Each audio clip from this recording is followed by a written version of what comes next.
Right. I don't have any slides for everyone. I don't have any slides. And I'm hoping to get through my talking points and perhaps have rooms for some questions if there's time.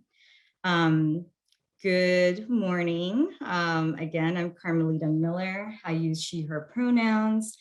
I'm the Senior Director for the Greenlining Institute's Climate Equity team. I've been at Greenlining for over 7 years. For those who don't know, Greenlining is a racial equity organization based in Oakland. And we believe that economic opportunity is within reach for all. Greenlining was created to be the opposite or to combat redlining. So the systemic exclusion of communities of color, people of color from economic opportunities, such as home lending. For our nation to succeed, for our state to succeed, for our residents to succeed, that we believe that communities of color must succeed. The speakers and panels you heard just now, I've enjoyed thoroughly the first half of this agenda. But the folks you heard from shared with you the what and how of building decarbonization, focusing on building electrification. Now I want to pause a little bit to talk to you about the why. Why should I, my family, my friends, my neighbors, my community members care about electrifying our homes and electrifying or decarbonizing California's building stock?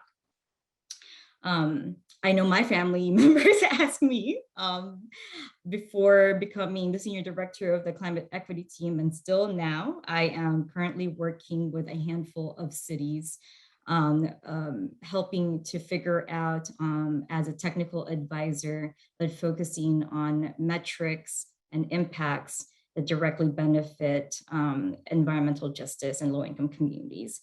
And so they also ask why, and I've had a long time practicing an answer to that. I want to also ensure that I distinct the word or the statements or the use of the words building decarbonization and building electrification, because in energy and environmental justice advocacy, these two are very distinct. I think this one, the definitions are going to be uncontroversial, right? When I say decarbonization, simply put, I mean severely decreasing, if not eliminating altogether, the use of fossil fuels. Environmental justice advocates all over California, specifically in the Bay Area, there's quite a few, have been working for decades to decarbonize our economy, our communities, our homes.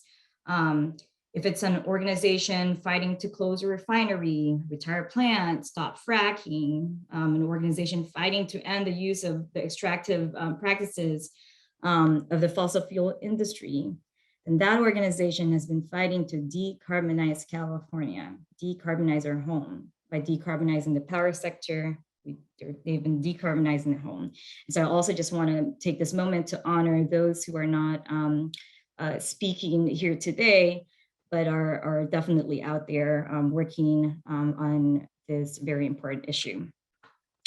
To decarbonize our homes, our economy, transportation sectors, Greenlining covers quite a few sectors.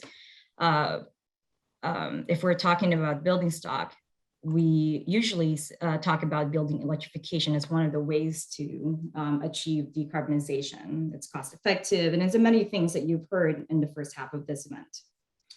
So I just want to clarify the two, you'll hear me use those two words, and they're not used interchangeably, but on purpose. So on the one hand, before the COVID-19 pandemic, California was experiencing the height of housing affordability. It was a crisis, right? It's a crisis. The government declared it as a crisis. I'm not sure if you were aware of this, but that we were also experiencing an energy affordability crisis. Our folks were home insecure, unable to pay rent, let alone buy a home. And then they were getting crushed with the enormous weight of energy burden.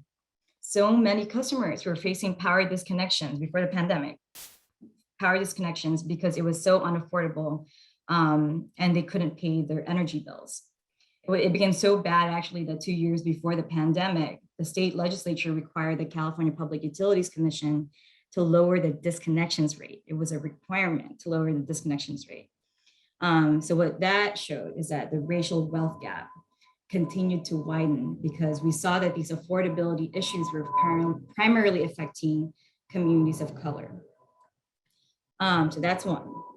On the other hand, also before COVID, pollution was still wreaking havoc. Fossil fuel extraction, transmission, and combustion continue to worsen public health and safety on top of impacts of climate change on frontline communities. Then the pandemic hit. COVID-19 changed, impacted our communities. When I say impacted communities, I generally mean those who live in low income, disadvantaged, underserved communities and areas. It changed and impacted their ability and choice on where and how they live, work, and play. The economy collapsed. We lost so many Black and brown lives. For many of those who survived, we experienced job loss, being unhoused, stuck with surmounting debt accumulated through our efforts to keep our families fed, safe, healthy, and alive. And now in a post-COVID world, I look around and I see that there's a lot in common that we lived before the pandemic. It's just worse, right? It's the same people. The impacts are worse, but they've been there. Financial inequality and the legacy of redlining is still a significant factor.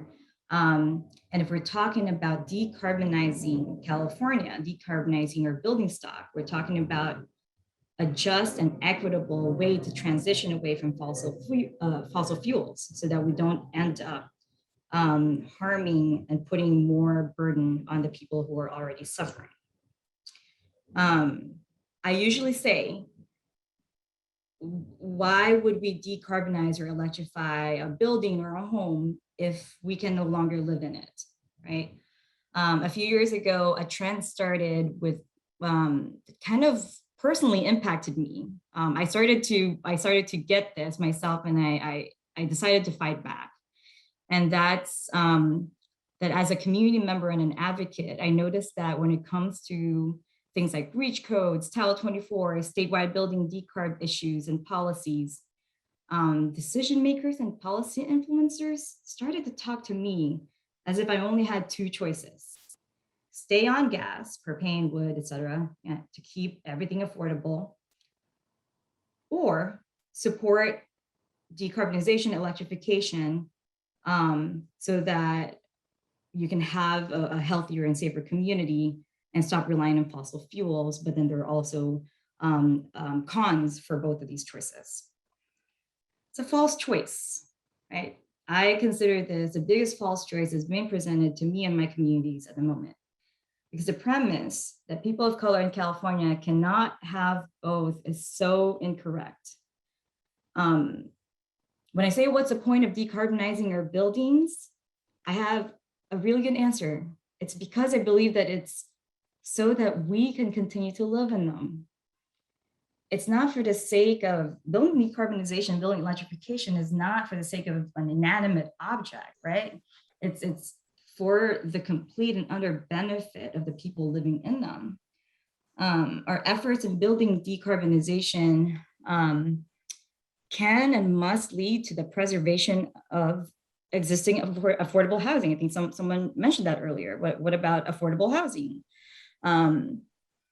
It can and must lead to a holistic approach to ensuring that the home provides safety and protection through deep energy efficiency and critical home repair, like the list that Doug shared earlier.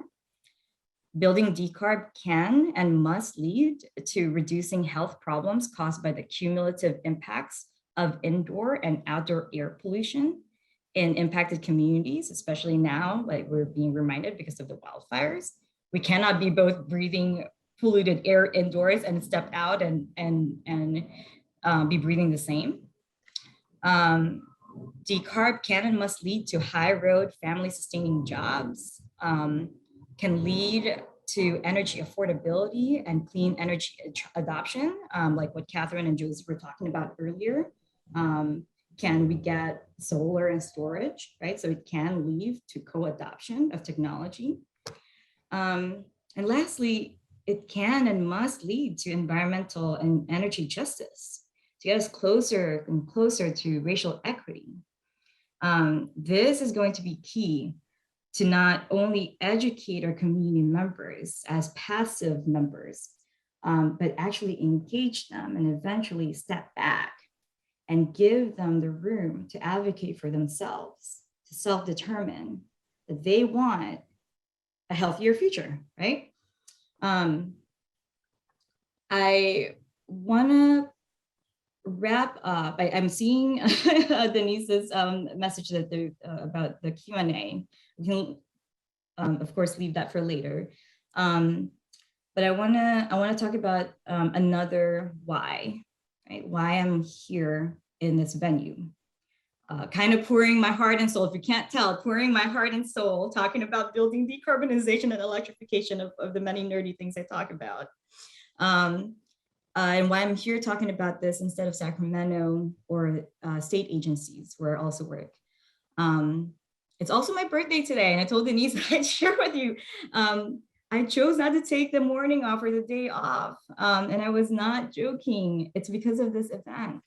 I wanted to talk to you all, and because I feel closer to home when I talk to city and county representatives, and literally for me today, because I live in South City, I'm in the peninsula, and I live and from South City, because I believe that local jurisdictions, you in the audience, play a very critical role in helping advocates like me push against this false choice that I've talked to you about.